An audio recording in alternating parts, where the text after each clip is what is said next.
Auzubillahiminashaitanirajim. Bismillahirrahmanirrahim. Assalamu alaikum and a very warm welcome to World This Morning. I am your host Hajra Satti and joining me is my wonderful co-host who happens to be Muzammil. Assalamu alaikum Muzammil. How are you doing today? Wa alaikum salam. I'm doing great. Alhamdulillah. New day, new start and a new chance to win at life. Alhamdulillah, it's a Tuesday morning. It's a very fine morning in Islamabad, and as I was commuting from my house till my office, so I could observe that there were heavy clouds that had gathered over Islamabad. And this is the beauty of the city in which I live, the Islamabad. It is very clean, it's very green. It has Margala Hills on just across our office, on the footsteps of it. And if there is an intense heat, so the beauty of Islamabad is that after 2 or 3 days, we do receive rainfall, and weather has been exceptionally kind to us, especially on the Tuesday morning.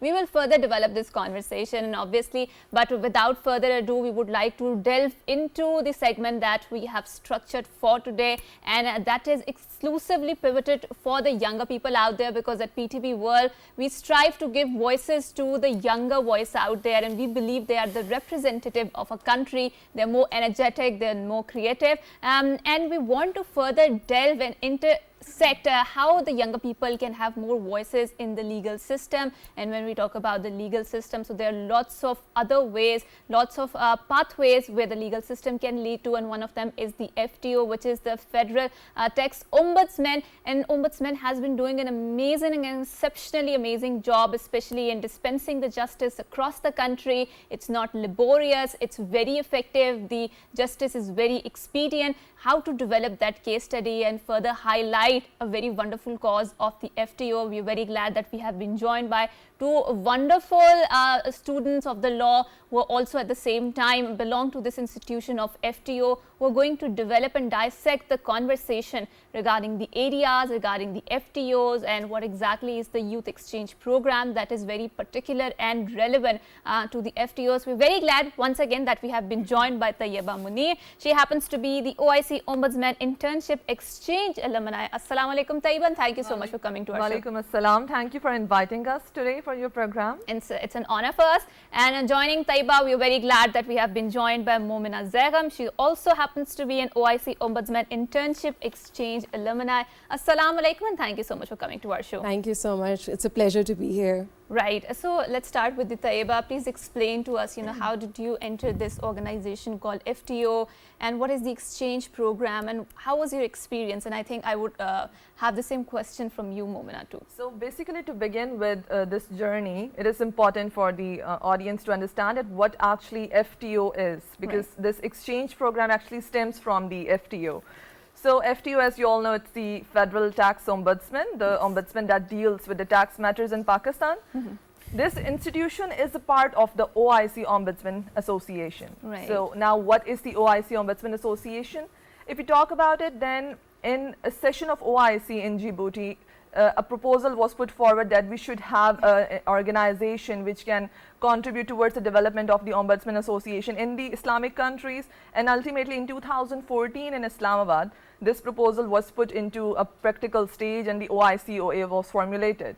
So being a part of OICOA, FTO started this mission to start the internship program and then ultimately take it to the international level. And hence we are the alumni of this internship exchange program. Right. So Momina, coming to you, we can see that you guys are lawyers, very good at articulating your arguments. So explain to us, how was your experience doing the internship there? And I do believe that you have completed your internship, right? Yes. So I would like to articulate that I was previously an internee of the Federal Tax Ombudsman. I did my internship here for 3 months. Wonderful. And after the rigorous process, we were selected amongst the few internees who had excelled, and so we were sent off to the for the OICOA internship exchange program. Wonderful. And I think it was a wonderful experience for me, as much as I can say. And can you recall some of the good moments and some of the highest moment, and what did you learn in this entire journey? I'm pretty sure working with people, having this cross-pollination of ideas,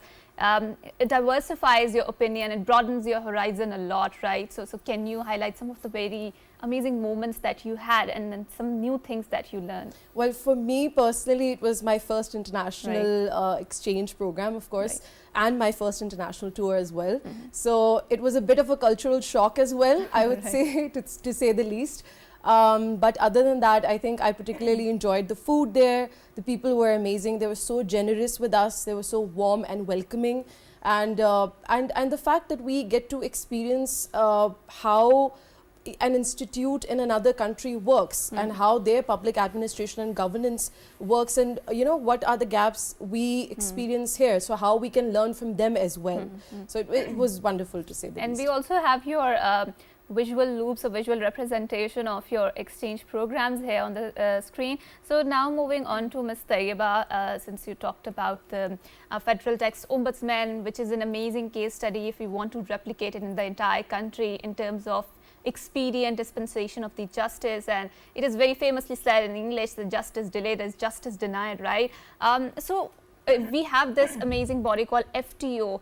Number one, how many other bodies are there? Is it just limited to the federal capital, or there are other institutions in Islamabad or other apart from the Islamabad? Because I do believe that when we talk about the justice system, we also need to dispense it to the rural areas, right? To the underprivileged, to the marginalized communities out there, right? So what is the vision of this organization, and how does it in the future wants to dispense the justice? Ombudsman is a concept which is not new to the Islamic countries, because it started in Turkey from the Khilafah and also present in other various Islamic civilizations. So if you talk about Pakistan, the concept of ombudsman actually starts with the federal ombudsman's establishment. Afterwards, when the burden got huge on federal ombudsman, because all types of matters were coming on it. Right. So it was decided that why don't we create specialized ombudsman, like for the taxation, insurance, banking. Right. So ultimately now we have 14 ombudsman associations, institutions in Pakistan, out of which 5 are the federal, working like the banking ombudsman, insurance, for the women harassment, taxation, and the general federal ombudsman. Right. And then we have the other in the provinces, like the Punjab ombudsman, Sindh ombudsman. So Pakistan is having a network of 14 ombudsmen, and it is ultimately known as the Forum of Pakistan Ombudsman. Means all the 14 ombudsmen gathered on one platform. Right. And we also take pride, just like you said, justice delayed is justice denied. So we also take pride in not only putting forward the recommendations in a very small period of time, but also getting it implemented within 45 days. Right. So once you launch a complaint with us, we take pride that we give justice to the taxpayer just within a span of few months, instead of the years that is taken in the conventional justice system.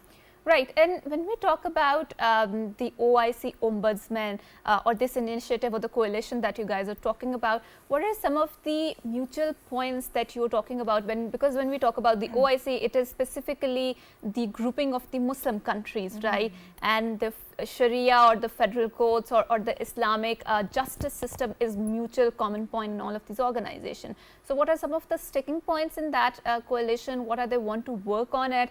And how can it develop? Because when we talk about the Islamic federal system, obviously there are different schools of thought when you talk about the jurisprudence in Islam, right? So how do we reconcile all of them at one point?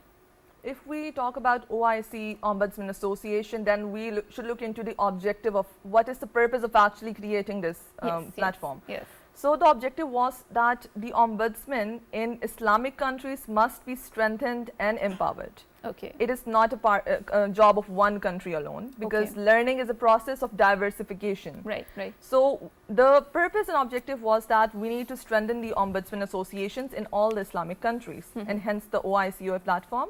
This initiative of the internship exchange program was actually in alignment with this objective of OICOA. Why? Because it is possible that some good practices present in Pakistan might not be present elsewhere, and the elsewhere's good practices might not be present here because of the cultural differences and the other things.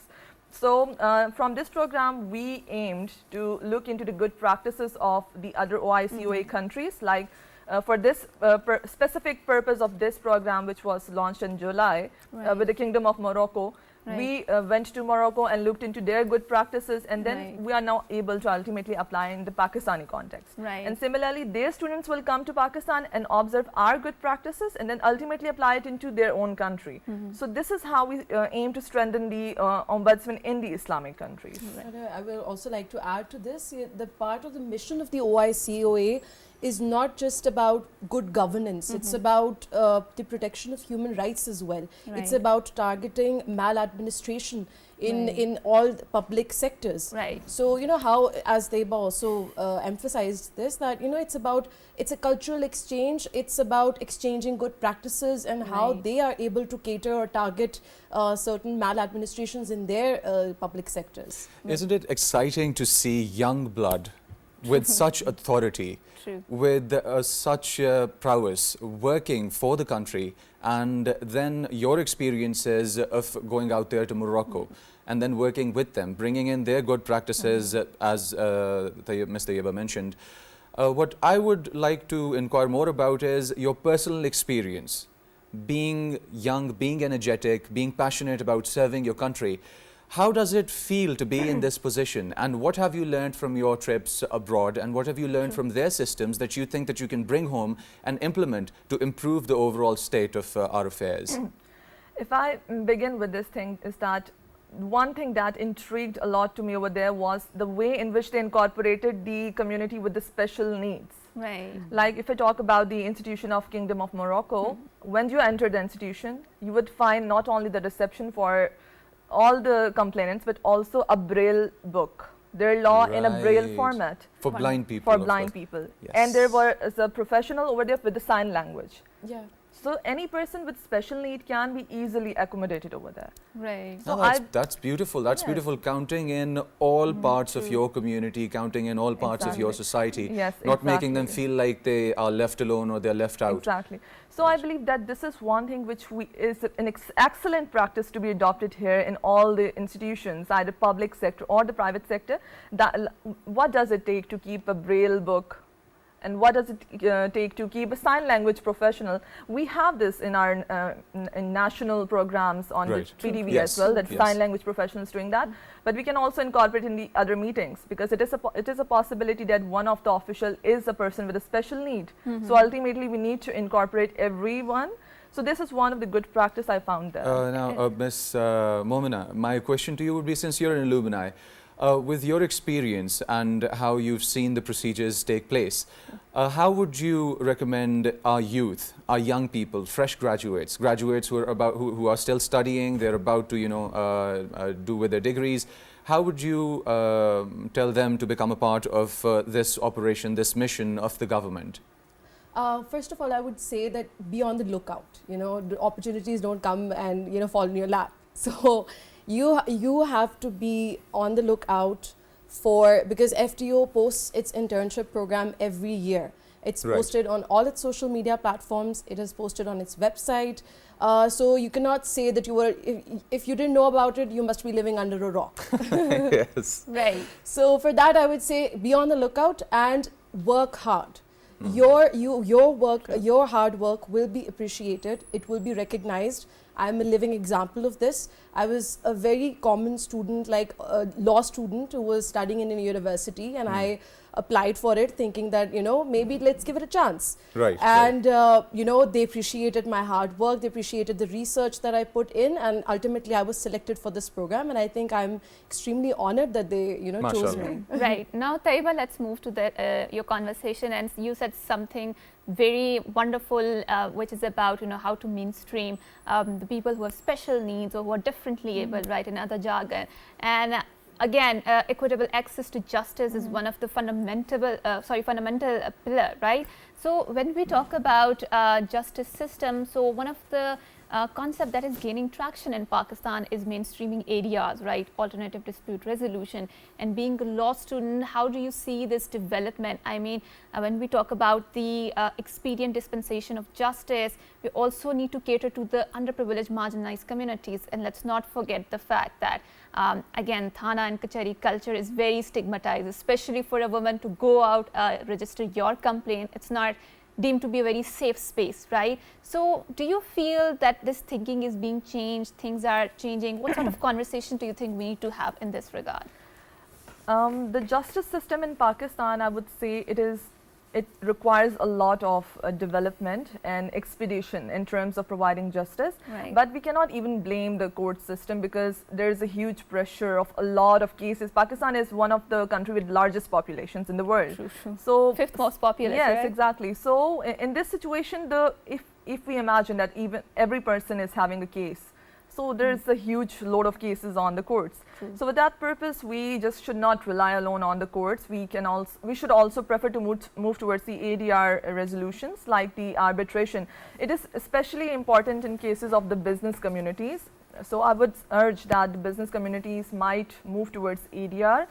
ADR is a very good practice if done in a proper manner. Right, But it also needs the mindset that justice is not only provided within the court, but can also be done in terms of the ADR and other matters. And if I talk about the FTO, so at FTO we deals with the specific matters of taxation against the FPR, like the maladministration of the taxation authorities. Right. So we are open to any complainant who have a complaint related to the income tax, sales tax, customs, and then we can provide some sort of justice to that person if they qualify for that after the entire procedure. Right. And now moving on to you, Bomina. So we've seen that ADR is again gaining a lot of traction, and the concept of mediation is hinged around the concept of ADR, right? As a lay person, can you explain to us like what makes ADR a unique concept, a unique case study that needs to be replicated across the cities in Pakistan? And so you answered this question, and then I have again a question, so please go ahead. So ADR, it's not a new concept. It's Right. a relatively old concept, of course. Yes. And I think the prime example of it is what we've experienced in the Institute of the Mediator of Kingdom of Morocco. I think that is where mediation is actually, institutional mediation is practiced. So mediation is basically a process where a third person who is not an interested party comes to you, and he is going to alternatively resolve your dispute, right? So they can choose the mediator. The parties can choose the mediator themselves, or somebody else can appoint the mediator for you. And he is going to propose a solution to you. So it is with the mutual consent of the parties. Nothing is forced upon them, and so it's an alternative way, because it, of course, releases the burden of the courts.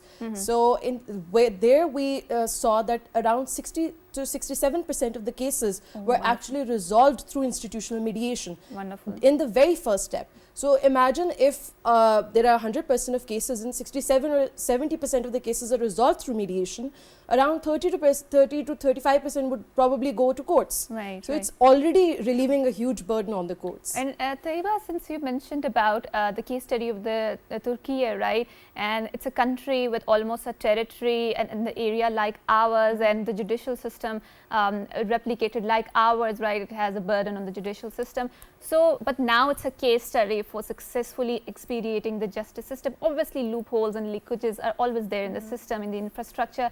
But what exactly is the Turkey doing in terms of the legal matters? Because since you're the expert in the area, that you think we can learn as a country from them and replicate in our own country? I would say that I'm not aware more about the legal practices in Turkey, but I can enlighten you in terms of Pakistan's FTO's practices and the Kingdom of Morocco's institutional mediators practices. As Momina mentioned, that they're resolving 60 to 70% of the cases. Resolving means that the justice is provided to the parties. Right. And if you talk about FTO, they are providing 94% resolution to the cases in the Right. last year. Wonderful. And we had a large number of complaints, and when we provide 94%, it means that the tax related matters have been resolved. So I would believe, I would say that people should move towards the Ombudsman as well. If the case qualifies for the Ombudsman and they require speedy justice, that's obviously the case. Well, that brings me to my question. For an average Pakistani, like right before the show we were sitting and discussing, for an average Pakistani, knowing about the Ombudsman and knowing about the FTO, it's something that they are unaware of, an average Pakistani. Of course, the business community and a special sector in the business community is aware, and a local Pakistani person is not. So small businessman, a small medium enterprise owner is not aware of this process. I have a two-part question. Firstly, how easy is it for them to reach the FTO and to get their complaints registered? What's the process of the complaint registry?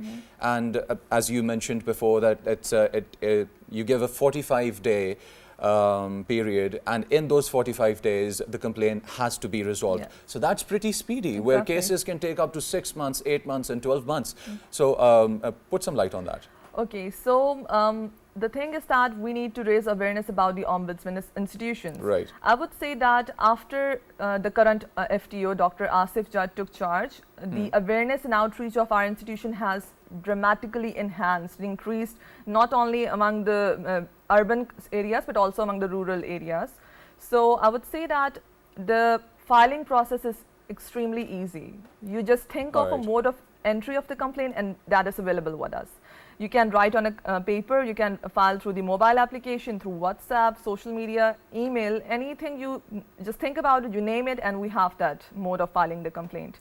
That makes it a lot easier. Exactly. That makes the approach. Yes, of course, it's also cost effective. I mean, you're paying probably in a hefty sum of money to lawyers, to advocates, to court fee. But you know, in FTO, it's cost effective. You don't have to pay anything. You just have to file your complaint and it will be resolved. So reaching the FTO office in Pakistan is not a big deal. No, it's absolutely easy. You've got your phone, you've got your email, you've got your car, you can drive over. Exactly. And you also treat the walk-ins, right? Whenever a complainant walk-ins, he will not feel as a complainant. He would feel as if he is the chief guest in this institution. Well, that's my personal experience with the FTO office. That brings me to the second part of my question. That you treat complaints on you take action on your own. The FTO takes action on their own, as well as when it's mentioned by the Supreme Court or the High Court or the President himself. So when we talk about the part where the President's involved, where the High Court, the Supreme Court's involved, does the FTO and do your workings have a part that you play in policy making? Can you contribute towards that in any shape or form? This question is to the both of you. Okay, so first thing is that one mode of taking complaint is through the complainant. Right. Other is that FTO can take the own motion, means on their own without any complaint, like the suo motu of our courts. The other one is the referrals from the Supreme Court, High Court, Parliament, or the President. Means they get the matter and they think that it is the domain of FTO, so just we should send it to the FTO. These are the ways in which we receive this thing. So in this way, FTO can decide that matter if it's a sort of complaint or issue, but they can also write some sort of proposals. Right. It would be of a suggestion, it can be a suggestion, a recommendation, just that this can be done to enhance the system, or this is our proposal. So it is obviously the final discretion of the court or the Parliament or the President to look into that matter, that how he needs to do that thing, but we can make. Right. So what you write and what you respond with is something that then can later be incorporated into a policy by the courts, right? Of course, if it's a taxpayers related matter, which the FTO thinks is that it's getting a lot of complaints regarding that certain matter. So of course, FTO can take its own motion against, and I think Taiba can also add to this. We have recently in the past, taken our own motions, and we've resolved a lot of different cases, especially related to customs. There was a case, I believe, of the medical, the cancer machines that were being imported, and so they were being withheld because of the reason that customs was not being paid. And so by reason of that, we look into matters that are of urgent matter that need to be resolved. And so this is where FTO comes in, steps in. And Momana, so last question before we wrap up this segment. What are some of the missing gaps that you find in this institution that needs to be addressed, and how can you use this platform to convey this message across and put some words to that? Well, for me personally, I believe that what we've experienced in the Institute of the Mediator of Kingdom of Morocco is how they target or they accommodate the disabled community, of course. Right. One thing that really surprised me was that they have a very big or large archive unit, or they have a very big archive system, and they take pride in that fact. So we even also have a very big archive unit that we need to take pride in as well. Similarly, there are different practices, like they use a lot of different softwares, a lot of different technologies. We have a very similar approach to social media. So I think it's about creating awareness for these platforms, and by reason of that, I think we need to educate the youth, of course, how they can Right. become part of it. Right. That is great. That is great. Right, and thank you so much for having this wonderful conversation, and we will continue to delve into the concept of what exactly the FTO means and how to further dissect and have those missing conversations, especially on the PTV. But after a short break, don't go anywhere. Good morning.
Welcome back, and before going on to the break, we were having a wonderful conversation with two wonderful ladies about the concept of the FTOs and at the intersection of women empowerment, youth empowerment, and at the legal system or the justice system of Pakistan.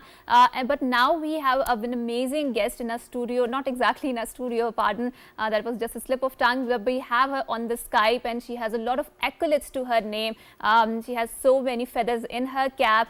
She is a renowned name in the field of business coaching, in the field of counseling, in the field of NLP, neuralistic programming. We are very glad that we have been joined by Dr. Daphne Soares. Assalamu alaikum, Dr. Daphne, and how are you doing today?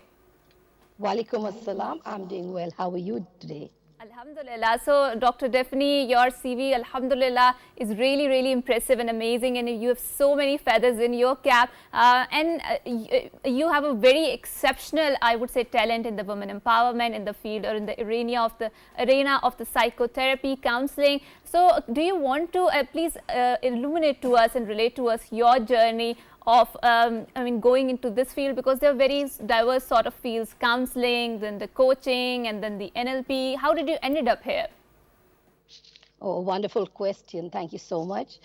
To start off, first of all, like I had a corporate job, and that was before marriage. I used to work in Pakistan because originally I'm born in Quetta and raised further in Karachi. So I had this corporate job, and then I got married, and I was one of the lucky brides that my husband got a job in the Gulf immediately after marriage, and then he moved off, and then I joined him also. So during this time, I had to leave my job because I was expecting our first child and became a full-time stay-home mom. It was an amazing journey. I really loved every moment spending with my daughter, and then my son joined in the family, and yeah, it was like a wonderful experience, totally different full heart and soul put into the kids. But as the kids grew up, then things changed. Plus, the gap, technology, everything has changed, right? So I was brainstorming because, as you know, a traditional Pakistani woman, we believe in looking after the home and our children personally. We don't like, depending on maids and nannies, and we didn't want to do that either. So it was a lovely journey. That's when I finally, once they were a bit big, I was like brainstorming, what can I do? And I, tried jobs, but if get a job, the problem is that the distance is too much. Plus, you're away from the home the whole day. So I didn't want to do that, breaking away completely from the family, just coming in the night, just for a dinner or something. So suddenly this clicked on me, and I stumbled over a counseling course with India, and I really loved it. I really enjoyed it because I was in a better position to handle my kids. My mindset really changed. It was a brain opener for me. And since I also transitioned and learned so many different things and how to understand the human brain and how to really approach each situation, I wanted to give that to the world. Because sadly, sometimes we pass judgment on people, the way they live or they do certain things, without thinking further that everyone's mindset is different. So from there, I discovered coaching, which was never a heard of thing. Earlier, coaching was always, you have a tennis coach, a sports coach of different things, swimming coach. So I was like, I remember the first time when I did the study in the Gulf, and I was like, oh my God, I can't be a business coach. Because, when you think of big figures like Steve Jobs and all, you remember them with three-piece coats, a briefcase, stuff like that. And they know so much. And I was like, oh my God, I can't do this. Like, how do I niche down in my coaching? Because that's a very important thing, that in coaching, you need to niche down and know your avatar, who's your audience. And here I am as a business coach, empowering people. I really love what I do, especially helping women, because I've been through the transition of, corporate job, then stay home mom, and then coming into business. And I find this is so wonderful because there's not a minute that the family goes neglected or anything. And I'm just loving the journey. And that's why I want to empower every single woman on the face of the earth.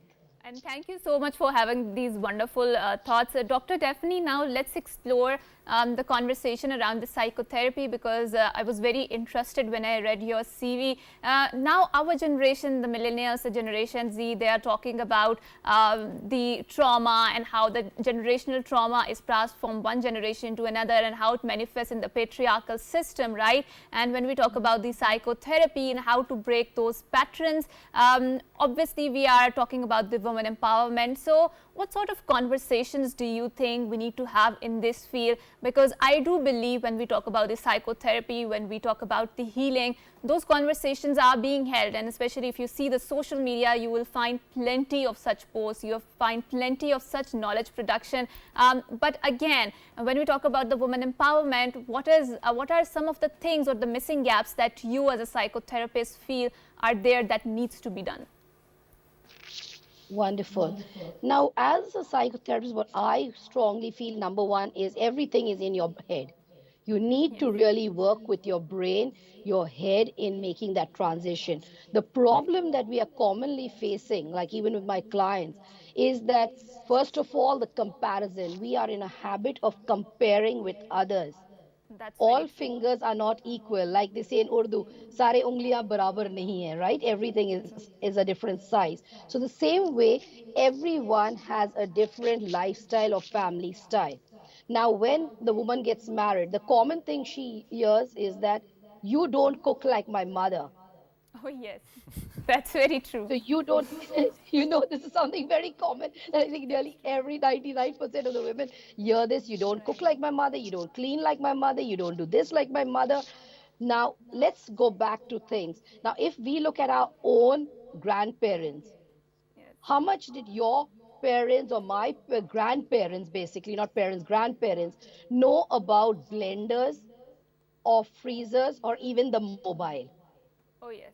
These were things that were basically a dream, that maybe not even a dream, I would rather say. They never thought all that. I think the word mobile was known over the baby's cot. You have a mobile that is rotating with all the ducks and the, birds and everything with a beautiful music. But they do not, what do you call it, is knew that, okay, this is something like the mobile device. You can call it right now. See how wonderfully we are connected, right? Now, the comparison needs to stop. Now, in a family, what happens is that if this is the same thing parents do with children. You are not like your sibling. Look, your sibling is listening to me, study so well, and you are not doing this. The same thing goes in the schools. You go there, the teacher starts, oh, look at so and so, how well they are studying. You are a bad girl or a bad boy. You never listen to teacher. Now, first of all, you put that label, you never listen to your teacher. We Right. need This to is. remove. Yes, please go ahead. I apologize for interrupting, but this is such an exciting morning and such an exciting start to this morning. And especially with you on Skype, we can learn so much from your experiences. I have a question in mind about power, about strength of spirit, the strength of mind, the strength of character, things that make society at large a much better, healthier place for women, children, minorities, people of all ethnicities and religions alike. And since Pakistan is a cultural and melting pot, it is, of different colors and different languages, what are your comments on bringing up a healthy environment regarding the aspect of strength, the mental strength, the spiritual strength? From your experiences, best-selling author multiple times over and a very accomplished lady, mashallah, what are your comments on developing mental strength, spiritual strength and resilience, and how can we as a society perform and make it a better place for our women and young girls to become the characters who become the leading figures in our society? Wonderful. I really love the power of questions that you are throwing on me. It's really getting exciting. Yes, I think that we should need to get out of passing negative remarks or not complimenting people, whether even ourselves. Now, how many of us really compliment ourselves?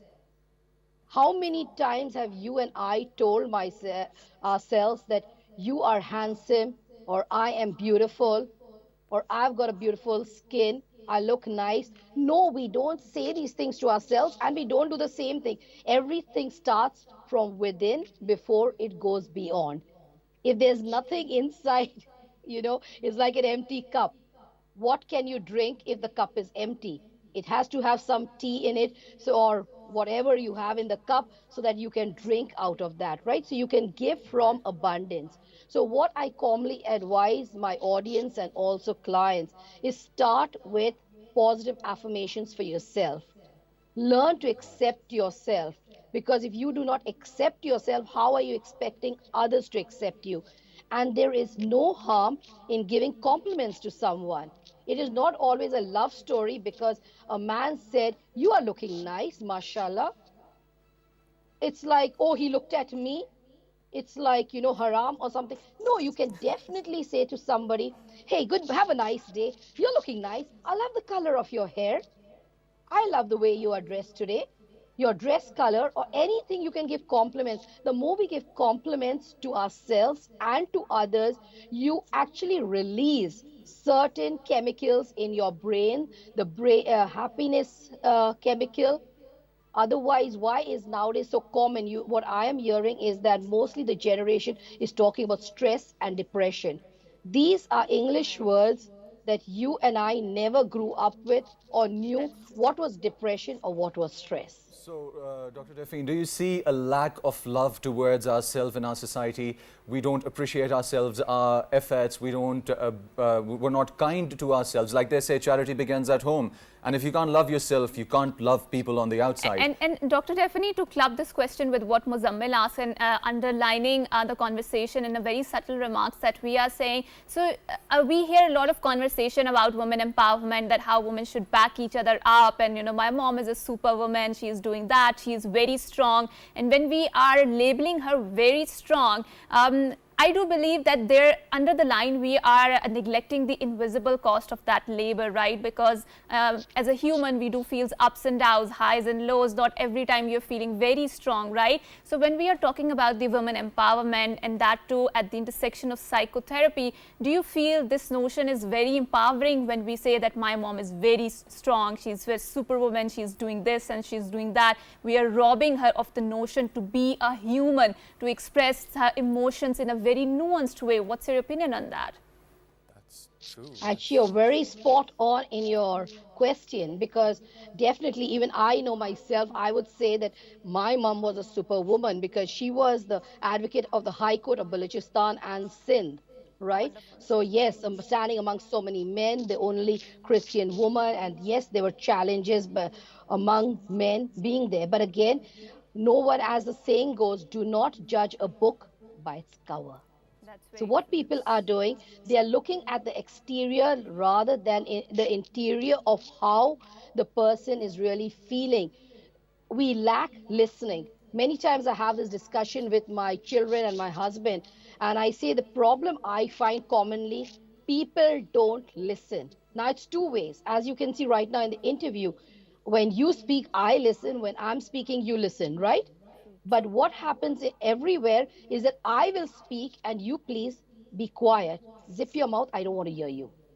Now, you also want to be heard. I also want to be heard. And if both speak, there's chaos, right? So there has to be a two-way traffic where I speak, you listen. And the listening is really being lost. Now, what happens in families? The husband is mostly going out of the house. He comes in the evening. People are living separate. Who listens if you're not in a joint family? You cannot share your internal challenges with your children because you think they are younger. So I cannot tell them what mom is going through. And we forget also this, especially it's very important as I speak on women empowerment to take care of the woman. It's not that the man is not important. The thing is that the man gets to go out, talk with friends. He needs time to chill. He needs time to watch TV, to read his newspaper. But she is, even if she is working outside or got a business, she is cooking, she is cleaning, she's a doctor, she's the cleaner, she's the laundryman, she's every damn thing on the face of the earth. No one listens to this poor lady. Now, what happens is that we need to a gentle reminder that children are spending the most time with the mother of the house. Now, when we don't have a proper role model, do you think that if I saw my mother only crying quietly and only cleaning, sweeping, and mopping, honestly, did I want to study? I'll say, go to hell with your studies. I don't want to be doing all this work at all in the house. And yet, the dads always want, oh, my son, my daughter should be highly qualified, should go abroad and study. But it's like monkey see, monkey do. Right. Children And learn more by what they see. that's very true. Imitation is what how children learn. So, Dr. Tiffany, since you talked about, when we talk about the women empowerment, it's not like we are neglecting men, because confrontation is not the case. This is how nature has created us, right? A pair of man and a woman, so that a societies could grow, so that humanity could prosper. But when we talk about the women empowerment, subtly between the lines, between the how we couch our language, do you feel that we also need to have the notions of conversation on man empowerment? And when I say man empowerment, I talk about how they also need to be groomed to be more better parents or more better men out there that can contribute to in a healthy environment and dismantle the concept of patriarchy, right? So what is your notion on that? I actually like the word you used is, do they need to be groomed? Because the power of men, it is already stuck in their head that I am the man. Now, when you are the man, you're not God Almighty. You're human at the end of the day. And as you said, yes, because that's how a family starts, right? The union of a man and a woman, basically. So it's a father and a mother. So yes, men need to be taught, like from early days, they are not taught to help in the house. It's okay if a boy child is out of the house playing with his friends rather than helping in the house. And then the daughter is told, oh, he's your brother, let him be. You have to serve him. You have to do this. There is no harm in even a man maybe removing a plate to the kitchen. or Thank you so much, always Dr. look Thank you so much, Dr. Daphne, for having this wonderful conversation, and we enjoyed this conversation a lot. And until next time, it's a goodbye, Allah Hafiz, and good morning. Good morning.